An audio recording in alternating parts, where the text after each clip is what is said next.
National team ng New Zealand gagamitin ang malakas na lineup makabawi lang sa Pilipinas, pero Coach Tim Cone wala nang pakialam at nakafocus na sa Asia Cup Championship. Yan ang ating mga pag-uusapan para sa video natin ito.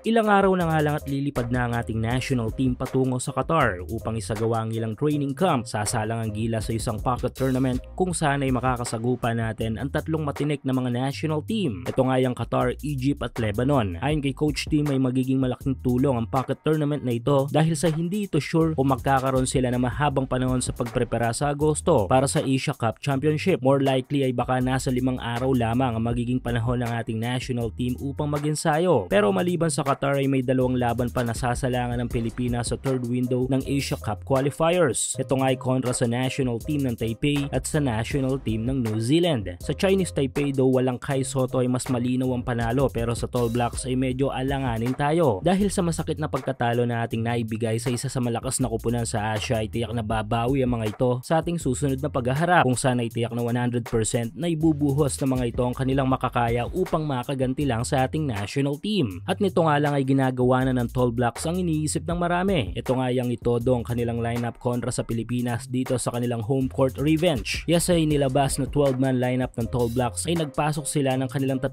bigating malalaro sa kanilang national team na hindi natin nakita last FIBA window, kung saan ay tinalo nga natin sila. Ang una ay ang 6'6" NBL best 6-man na si Ruben Terangi. Matinik na gwardiya na kayang pumuntos in and out the paint. Flashy guard na may tangan na mahusay na handle sa laro.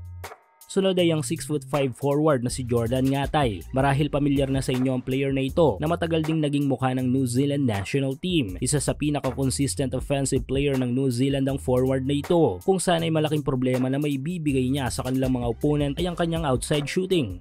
Ongoing pa rin ang up to 6,000 pesos bonus na ipinamimigay ni 1x sa inyong first cash in. Hulaan kung sino ang mananalo sa laro sa PBA, NBA, FIBA o sa kahit anong liga ng basketball sa Asia. At kung tama kay magkakapera ka, kaya i-click lang ang link sa ating comment section at ilagay ang promo code na makikita nyo sa ibaba ng screen. Ang huli ay another legit offensive player na naman. Ito nga yung 6'9" forward na si Tohi Smith-Milner. Tulad ni Terangi at Ngatay ay tangan din ng veteranong malalarong ito ng New Zealand ang opensiba sa loob man o sa labas. Sa tingin ko kung ang tatlong ito ay na-field ng Tall Blacks last November window ay mas mahihirapan tayo dahil puro mga shooter sa mga ito. Anyway, malaking boost ang maibibigay ng 3 batikang malalarong ito ng Tall Blacks. Iba pa dyan ang tulong ng ilang malalaro pa nila tulad ni Corey Webster at ang 2 magkapatid na Isaac. Talagang matinding bawi ang balak mangyari ng New Zealand dito, pero tila nga kahit nga gaano kalakas ang paghahanda ng Tall Blacks kontra sa atin ay tila walang paki dito si Coach Tim, dahil ang malaking isipan nito ay nasa paghahanda na para sa Asia Cup Championship na gaganapin sa Jeddah. Well, basically qualified na tayo sa ACC, kung kaya matalo man o manalo dito sa Tall Black ay hindi na rin gaano kaimportante. Sa katunayan sa ngayon ay tangan natin ang top number 1 seed sa ating grupo with 4-0 win-loss record, kaya wala nang pressure para sa part natin sa magiging laban na ito. Yes, lalaban tayo para sa respeto, pero hindi nakasintindi ng last matchup natin. Kumbaga, hindi na ganong papuwersa. Sadyang matalino talaga si Coach Tim Cone dahil advance na agad ito. Focus na agad sa Asia Cup Championship kesa dito sa third FIBA window.